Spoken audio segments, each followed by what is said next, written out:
Very good morning student. हम आपकी भारत की खोज में चैप्टर नंबर 3 सिंधु घाटी सभ्यता रीड कर रहे थे, जिसके कुछ टॉपिक हमने रीड कर लिए थे। आज हम नेक्स्ट टॉपिक वेद पढ़ रहे हैं।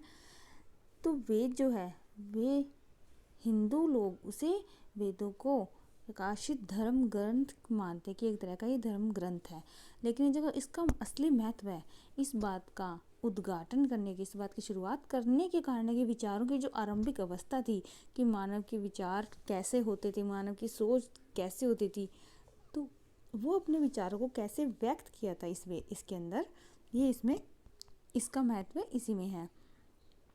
वह मस्तिष्क यानी दिमाग सचमुच कितना अद्भुत था, कितना अच्छा होगा, अजीब आश्चर्यचकित करने वाला होगा। वेद की उत्पत्ति विद धातु से हुई है, जिसका अर्थ है जानना। अतः वेद का सीधा साधा अर्थ है अपने समय के ज्ञान का संग्रह। यानी वेद में अपने समय का जो भी वह समय था उसमें उस समय के ज्ञान का, पूरी नॉलेज का एक तरह से कलेक्शन है। उसमें न मूर्ति पूजा है, न देव मंदिर है। जो वैदिक युग था वहाँ के आर्यों में जीवन के प्रति इतनी उमंग थी, इतना जोश था कि उन्होंने अपनी आत्मा पर यानी आत्मा जो मृत्यु के बाद जो आत्मा होती है उसमें विश्वास करते हैं कि आत्माएं होती हैं, उस पर उन्होंने ध्यान ही नहीं दिया। वे मृत्यु के बाद किसी प्रकार के अस्तित्व में बहुत अस्पष्ट ढंग से विश्वास करते थे, यानी बिल्कुल भी विश्वास नहीं करते थे कि मृत्यु के बाद भी कोई आत्मा का अस्तित्व होता है। पहला वेद यानी ऋग्वेद शायद मानव जाति की पहली पुस्तक है। इसमें हमें मानव जाति के मन के सबसे आरंभिक उद्गार मिलते हैं कि आरंभिक विचार क्या होते थे, उनके काव्य प्रवाह मिलता है, काव्य जो कविताएं होती हैं उनका प्रवाह मिलता है, और प्रकृति के सौंदर्य और रहस्य के प्रति हर्षोन्माद मिलता है कि जो प्रकृति का सौंदर्य है और जो इसका रहस्य है उसके प्रति जो हमारे मन में खुशी होती है, देखने में एक जो अच्छा लगता है, वो सब उसके अंदर मिलता है। इसके अलावा मनुष्य के उन साहसिक कारनामों का रिकॉर्ड मिलता है जो लंबे समय पहले किए गए, सब वेद में है। सभ्यता के उषा काल में ही प्रबल और सहज कल्पना से संपन्न लोग जीवन में छुपे अनंत रहस्यों को जानने के लिए चौकन्ने हुए। उन्होंने अपनी सहज आस्था के कारण प्रकृति के प्रत्येक तत्व और शक्ति में देवत्व का आरोप किया था। उन्होंने जो प्रकृति के प्रत्येक तत्व और देवत्व शक्ति थी उसमें देवत्व का यानी देव माना था उनको, और उसमें साहस और आनंद का भाव था। बहुत से पश्चिमी लेखकों ने इस ख्याल को बढ़ावा दिया है कि भारतीय लोग परलोक परायण में हैं, कि जो भारत के लोग हैं वो परलोक परायण में, परलोक की बातों में है। मैं समझता हूँ कि हर देश के निर्धन और जो भाग्यहीन लोग होते हैं एक हद तक परलोक में विश्वास करने लगते हैं, जब तक कि वे क्रांतिकारी नहीं होने जाते। यानी यह बात गुलाम देश के लोगों पर लागू होती है कि जो गुलाम देश के लोग होते हैं, एकदम जंजीरों में जकड़े होते हैं, वे परलोक की बातों में विश्वास करते हैं। हमें भारत में भी और स्थानों की तरह विचार और कर्म की दो समानांतर विकसित होती धाराएं दिखाई पड़ती है, कि भारत में भी जो और स्थान है उनकी तरह ही दो धाराएं, कौन कौन सी, विचार और कर्म।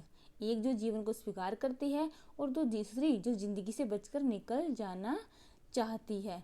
अलग अलग युगों में कभी एक बल पर होता है, कभी विचार पर और कभी कर्म पर, परंतु इतना निश्चय है कि वैदिक संस्कृति की मूल पृष्ठभूमि जो है, बेस है उसका परलोकवादी या इस विश्व को निरर्थक मानने वाली नहीं है। जो वैदिक संस्कृति है, वेद में इस चीज को उन्होंने बिल्कुल भी निरर्थक नहीं माना है।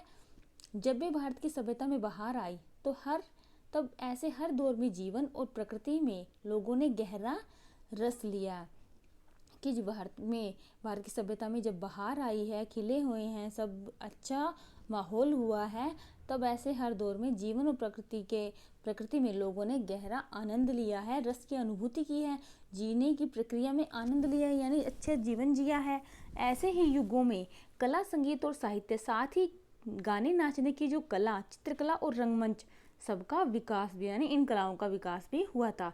इस बात को ग्रहण करना मुमकिन नहीं है, कि इस चीज़ को हम एक्सेप्ट नहीं कर सकते कि कोई संस्कृति या जीवन दृष्टि जिसका आधार परलौकिकता हो या विश्व को व्यर्थ मानती हो, वह सशक्त और विविधतापूर्ण जीवन की अभिव्यक्ति, कि जो विश्व को व्यर्थ ही मान रही है, बेकार मान रही है, वह शक्ति और जीवन की अभिव्यक्ति, जीवन को हम कैसे अभिव्यक्त करते हैं हमें शब्दों के द्वारा, कि इतने रूपों की रचना कर सकती है।